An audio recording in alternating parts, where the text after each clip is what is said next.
लेकिन हमारा आखिरी सपना यही है जो श्यामा प्रसाद की भूमि पर श्यामा प्रसाद की सरकार बने, गंगोत्री से गंगा सागर तक एक ही सरकार, डबल इंजन सरकार, नरेंद्र मोदी का सरकार, भाजपा की सरकार। तो हमारी पार्टी की तरफ से पश्चिम बंगाल के अध्यक्ष के नाते हमारा विपक्ष जो हमारे लीडर ऑफ द ऑपोजिशन है, नेता विपक्ष के साथ एक साथ हम लोग आपका पास यही प्रार्थना करेंगे जो 23 जून जिस दिन डॉक्टर श्यामा प्रसाद मुखर्जी का बलिदान हुआ था, उसी दिन आप कलकत्ता में आइए।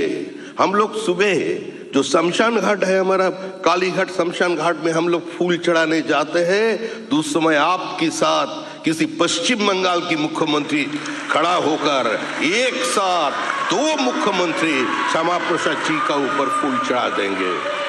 देखिए, तृणमूल सत्ता से जा चुके हैं, अभी जो तृणमूल को देख रहे हैं that is a living fossil. Trinamool सत्ता में नहीं है, और जो सारे इधर माताएं बहनें बैठ रहे हैं उसका भी सिर्फ अपने के लिए नहीं, उसको भी भविष्य के लिए सोचना चाहिए।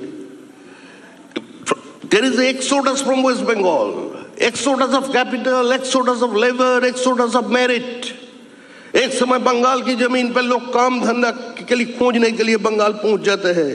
आज दुर्भाग्य स्थिति ऐसा हो गया, बंगाल से लोग बाहर चले जा रहे हैं। इस अवस्था को बदलना चाहिए। Under any circumstances we have to change it. हमारा सामने दूसरा कोई रास्ता खुला नहीं है। पश्चिम बंगाल, पश्चिम बांग्लादेश बनने जा रहे हैं। मुर्शिदाबाद जिला, मालदा जिला का बहुत सारे जगह में बोल दिया, जब आप शंख ध्वनि नहीं दे सकते हैं, दिया जला सकते हैं घर का भीतर, आप लोग तो दाह संस्कार कर सकते हैं, लेकिन वो राम नाम सत्य है यार, बोलो हरि हरि बोल नहीं सकते। हिंदुस्तान में शायद ऐसा किसी भी जगह पे दृश्य नजारा कोई नहीं देखा, जो हिंदू महिला अपना सामने एक सिपाही का सामने खड़ा होकर, बीएसएफ जवान का सामने खड़ा होकर बोल रहे हैं जो गोली चलाइए, हमारा सीना छल्ली कर दीजिए, हम आपकी हाथ से मरना स्वीकार करेंगे, लेकिन दूसरी किसी हाथ से हमारा शरीर को गंदे होने नहीं देंगे। आज जो बांग्लादेश में हो रहा है, रविंद्रनाथ टैगोर का प्रतिमा तोड़ा जा रहा है, और पश्चिम बंगाल की जमीन पे मालदा जिला में तृणमूल कांग्रेस का एक छात्र नेता ने उन्होंने आज रविंद्रनाथ की तस्वीर पर आग लगा रहे हैं। ऐसा आज नौबत आगे है पश्चिम बंगाल। ये पश्चिम बंगाल अभी पश्चिम बांग्लादेश बना रहा है। श्यामा प्रसाद मुखर्जी बंगाली हिंदूज के लिए जो होमलैंड तैयार करके चले गए थे, वो आज खतरे में है।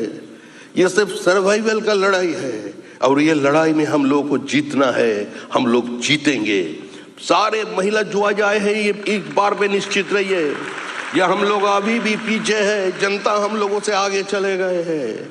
जनता चाहते हैं किसी भी कीमत पर भारतीय जनता पार्टी इस बार तृणमूल कांग्रेस सरकार को उखड़ कर फेंक देंगे। পরে খবরে নজর রাখি। ভোটাধিকার হলো গণতন্ত্রের স্বাধীনতা। দীর্ঘ লড়াইয়ের পর বিশ্বে প্রথম নিউজিল্যান্ডে ভোটাধিকার পেয়েছিলেন মহিলারা। পশ্চিমবঙ্গে ভোটার তালিকায় বিশেষ নিবিড় সংশোধন চলছে। অনেকেরই আশঙ্কা এই এসআইআর এর পর ভোটাধিকার থাকবে কিনা। এই পরিস্থিতিতে এসআইআর এর লড়াই সুপ্রিম কোর্ট পর্যন্ত নিয়ে গিয়েছেন মহিলা মুখ্যমন্ত্রী মমতা বন্দ্যোপাধ্যায়। যাবে নজির।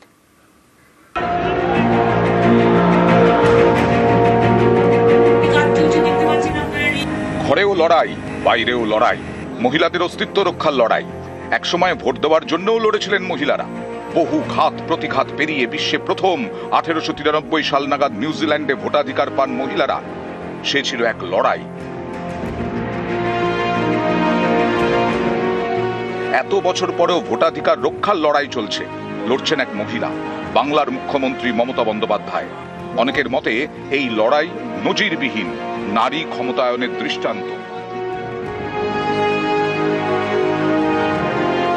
পৃথিবীর বিভিন্ন জায়গায় বিভিন্ন সময় বিভিন্ন পরিবর্তনের হাওয়া কিন্তু মহিলাদের আন্দোলনের মাধ্যমে এসছে। সেটা মহিলাদের ভোটাধিকারের কথা হতে পারে। রোটারি ইন্টারন্যাশনালের যদি আপনি আন্দোলন দেখেন, তার মধ্যেও কিন্তু মহিলাদেরকে ইনক্লুড করার একটা বড় আন্দোলন, সেই আন্দোলন থেকে একটা বিশ্বমাপের পরিবর্তন হওয়া। এই সিচুয়েশনটা মহিলারা যে সবসময় জননী রূপে পশ্চিমবঙ্গ এবং সমাজকে একটা নতুন পথ দেখায়, সেটা মাতঙ্গিনী হাজরা থেকে মমতা ব্যানার্জি দিনে দিনে আমাদের কাছে প্রকাশ করছে। পশ্চিমবঙ্গে চলা এসআইআর প্রক্রিয়া নিয়ে আপত্তি, নির্বাচন কমিশনের বিরুদ্ধে সুপ্রিম কোর্টে মামলা করেন মমতা বন্দ্যোপাধ্যায়। মামলা করেই থেমে থাকেননি। গত 4 ফেব্রুয়ারি নজিরবিহীন দৃশ্য দেখে সারা দেশ। ভারতের ইতিহাসে প্রথম কোন মুখ্যমন্ত্রী সওয়াল করেন সুপ্রিম কোর্টে। সেই মামলাতেই শুক্রবার বেনজির নির্দেশ দিয়েছে দেশের শীর্ষ আদালত। প্রধান বিচারপতির বেঞ্চ নির্দেশ দেয়, পশ্চিমবঙ্গে জুডিশিয়াল অফিসাররা যুক্তিগ্রাহ্য তথ্য বিভ্রাটের নথিসহ আনুষঙ্গিক সমস্যা যাচাই করবেন। জুডিশিয়াল অফিসারদের সিদ্ধান্তই হবে চূড়ান্ত। জুডিশিয়াল অফিসাররা যে নির্দেশ দেবেন সেটা সুপ্রিম কোর্টের নির্দেশ বলে মনে করতে হবে। দুটো কনস্টিটিউশনাল ফাংশনারিজরা তাদের ডিউটিসগুলো ঠিক মতো যে লিমিট করা আছে কনস্টিটিউশনে সেই মতো তারা এগোতে পারছে না, এবং এগোতে পারছে না বলে সাফারেন্স হয়ে যাচ্ছে ইলেকটোরেট। সেইটা তো supreme court as a judiciary, দেখুন আমাদের এখানে আইনটাই হচ্ছে জুডিশিয়ারিকে হস্তক্ষেপ করতে হয় যখন the other organs fail to perform their statutory and constitutional function. অনেকেই মনে করছেন নির্বাচন কমিশন সাংবিধানিক এবং স্বশাসিত প্রতিষ্ঠান, সেই কমিশনের কাজ বিচার বিভাগকে খতিয়ে দেখতে বলা হয়েছে। তাই সুপ্রিম কোর্টের এই নির্দেশ বেনজির।